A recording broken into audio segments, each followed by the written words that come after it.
தோசை மாவு இல்லாதப்போ இந்த மாதிரி ஈஸி அண்ட் இன்ஸ்டண்ட்டாக தோசை செய்யலாமா? வெல்கம் டு தினமொரு தோசை சீரீஸ் எபிசோட் 2.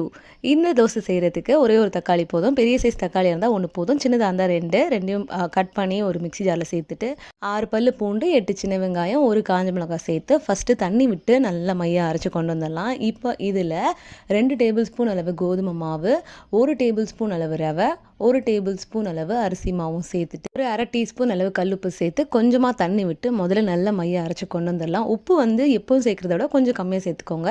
இப்போ இந்த அளவுக்கு திக்காக அரைச்சதுக்கப்புறமா இதை ஒரு பவுலில் சேர்த்துட்டு நல்லா மிக்ஸி ஜார் அலசி அந்த தண்ணியை ஊற்றிட்டு இதில் 1 டீஸ்பூன் சீரகம், கொஞ்சமாக வந்து பெருங்காயத்தூளும் சேர்த்து நல்லா இந்த அளவுக்கு ரவா தோசை பக்குவத்துக்கு நல்லா கரைச்சி எடுத்துட்டு தோசை கல்லை வச்சு எண்ணெய் வச்சு நல்லா வைப் பண்ணிவிட்டு இப்போ ரவா தோசை எப்படி ஊற்றுவோமோ அந்த மாதிரி தான் ஊற்ற முடியும்.